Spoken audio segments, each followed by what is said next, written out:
Whew. Hello to whomever comes across this video. My name is Caitlin, and I've desired to share my voice on this platform for a very long time. And it's something that I have held off and held off and held off for whatever reason. And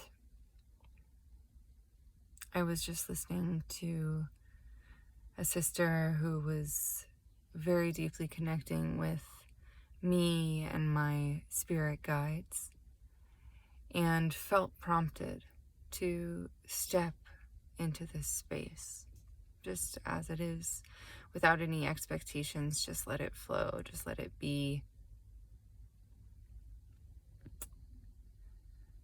My personal life path has been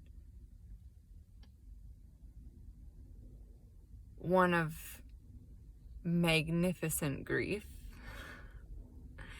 and deep awareness.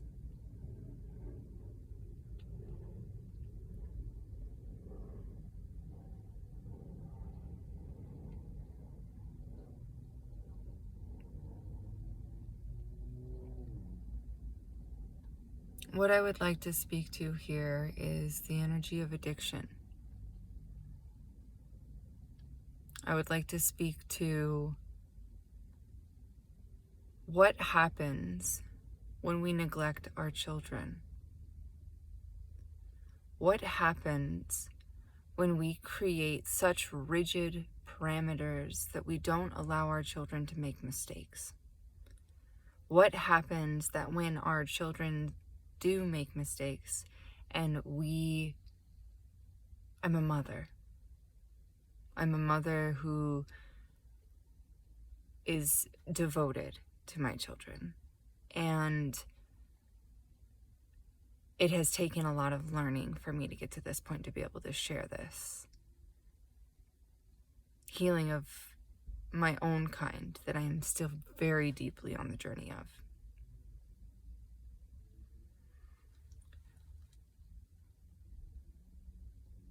But in my life path, I have been shown and witnessed people who have experienced drug addiction with somehow maintaining distance from it myself.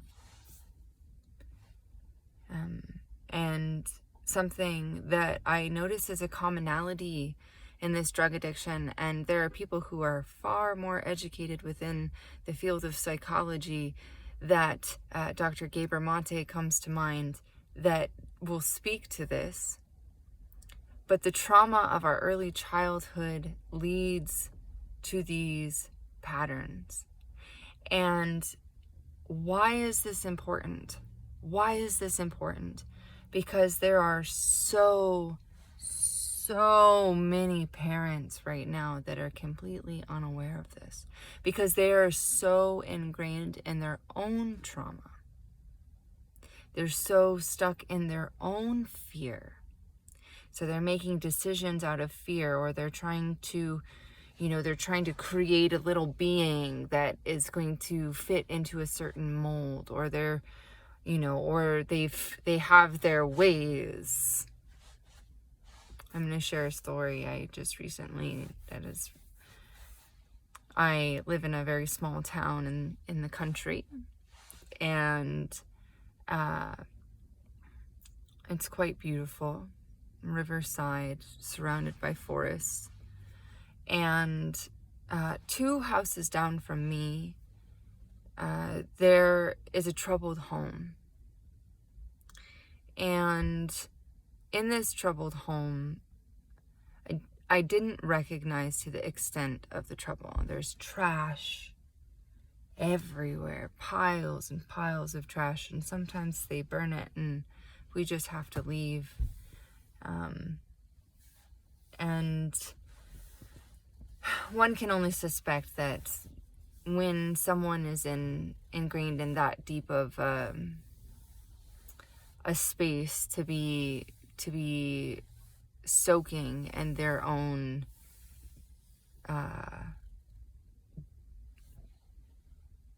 demise, just saturated in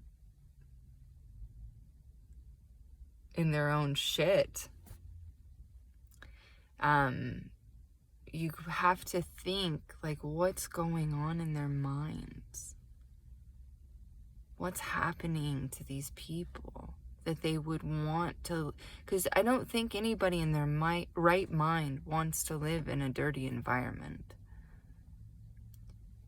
You know, and this is a segue, but it all ties in, because this is a spiritual lesson that I'm going through at this time. And I have been going to different places and noticing how these stores in the public are in disarray. And I think about why that is. Do you ever go to a low-income part of town where you experience this, where there's trash and dirt and the businesses are unkept? Bathrooms are dirty, you wouldn't want to use them. What's happening there? Why?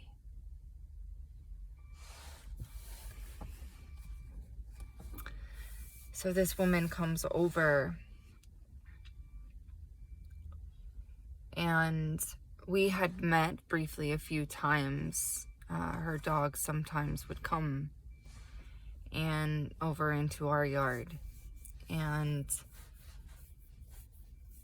she is very clearly in a space where she's been experiencing long-term methamphetamine addiction. And she showed me pictures of herself before her addiction, and you know, it's something that you see, you know, in passing, you know, this is what happens when people take this drug. But, you know, to sit with her and witness her as she is now in this depth of crying out for help, stimulated by a drug overdose / murder that happened in this house, that come to find out, speaking to the other neighbors, that this is the third death in less than 3 years in this home. And she's been there for all of it. And these people won't let her leave because she's been there for all of it. Or at least that's the story she's shared, that they won't let her leave. Now, I, of course, offered her, I made the phone calls to help get her into a shelter. We were speaking about options of when she's stable in a shelter, she'll be able to begin to work towards getting work. And I know that there's community support for that. So we were speaking for all of these things. But if you've ever sat and spoken to someone who is in the throes of addiction, they can be very challenging to talk to, because they're very adept at reading your body language and reading you and being able to turn themselves in a way to create a response. And because I've experienced this a few different times in my life, I was able to quickly begin to discern that there was truth in this woman's story when she shared with me that she was educated, she had graduated from college, she had a career.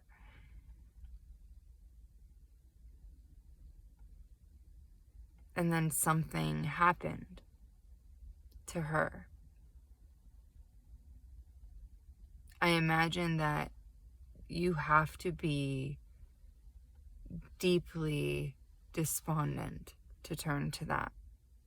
To that drug, or deeply ingrained in some kind of codependent relationship. And So this has been going on for 3 days. This woman has been coming, and the first 2 days we allowed her in our home, but not inside of the home. Just like there's a room outside. It's an old home. It's called a sunroom. And offered her food and warmth. And I quickly began to realize that in my desire to help this person, I had to understand that I was not there to save this person. Can't save anyone. If someone is in a situation that they don't want to be in, and they're telling you, I don't want to be in this situation, I'm in so much pain, you could literally hand them the keys to a car, and they will find some way to sabotage it because they weren't able to find their own way out.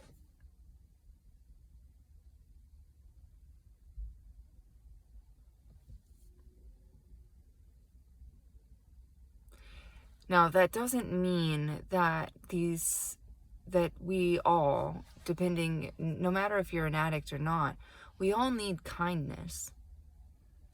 You know, as I listened to this woman speak, I was hearing these stories of these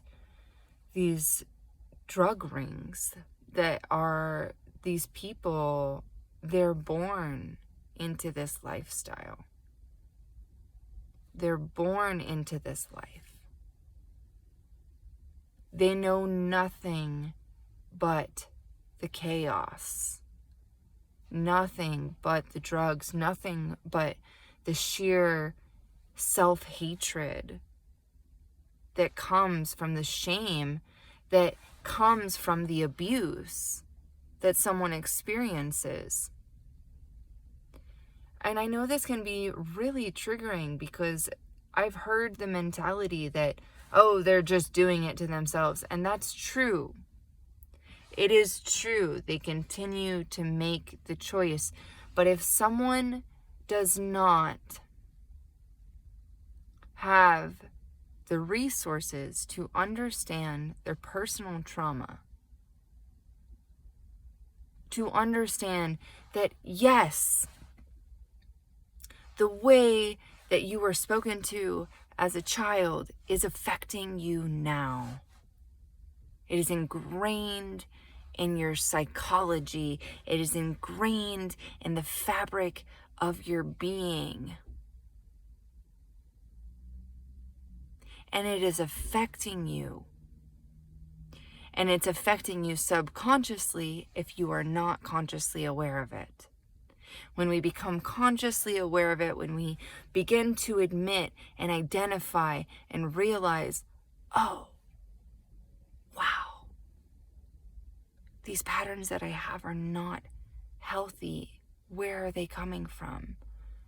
And then we start following that trail of pain back into itself, into yourself. And maybe you recognize, oh, wow, I had some kind of, abuse, sexual assault, something that happened to you when you weren't able to use your voice, when someone else, your parents, your mother, your caregiver, was supposed to be advocating for you and they weren't able to do it for some reason. And this gets stuck in your body and it perpetuates cycles until you become somehow, something enters into your energetic field and shifts your being and allows you to start purging the darkness and moving into the light.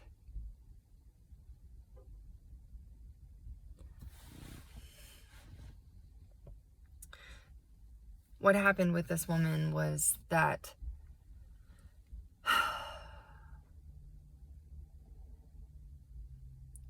I realized that when she was not able to share with me openly that she was experiencing meth addiction, that I could clearly see, I could smell.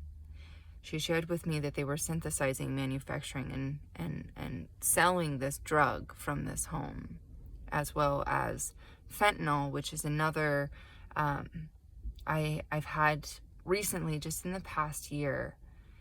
And this is why I'm speaking to this, because I'm trying to really figure out what Spirit is trying to show me. Because I myself am not an addict. I don't use these drugs. So, why is it that when I'm traveling cross country on the train and I see an addict on the train and I can recognize the addiction, which is so strange. If you've ever witnessed someone just high on something like fentanyl, heroin, and they're just literally nodding off in the train station, and there's all of these people, some shaking their head, some like going like this, and all I could do was cry and pull out my guitar, because how sad. What happened to this beautiful being of God, that they're in so much pain?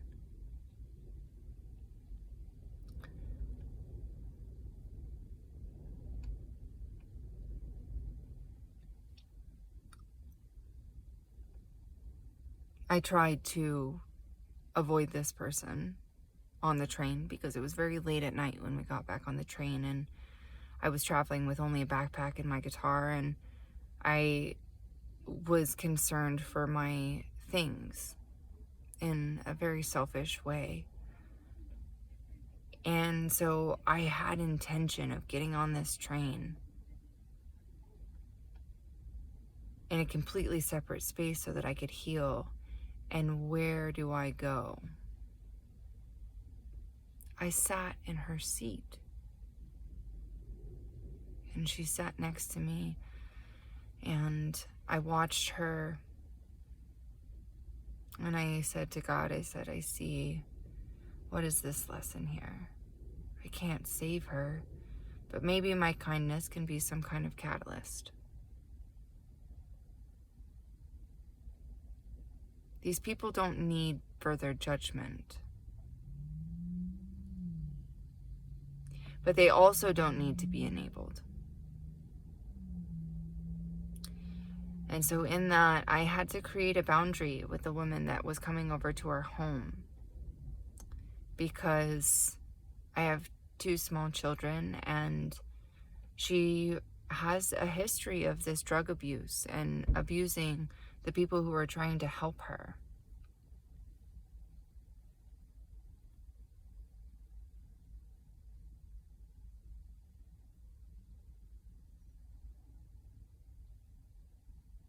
This was hard for me to do, because you just want to save them.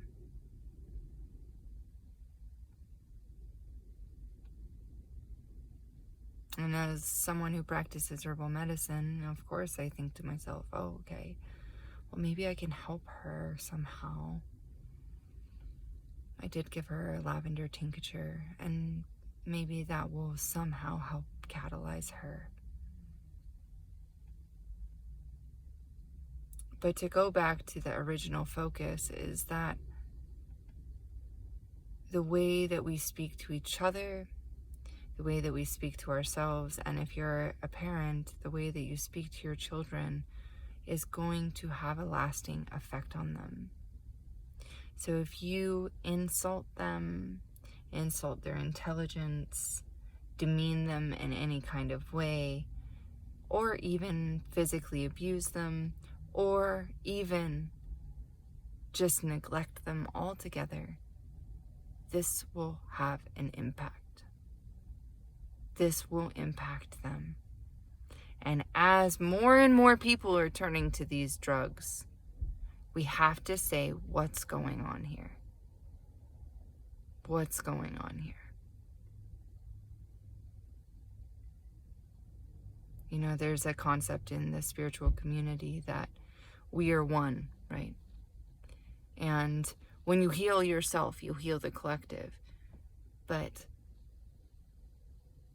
I think that works both ways. The collective must heal. The collective must heal, which means we need to talk about these things. We need to speak about these things that are happening. The way that they're treated, the way that a drug addict is treated in the systems that they're put in, is going to only perpetuate their pain.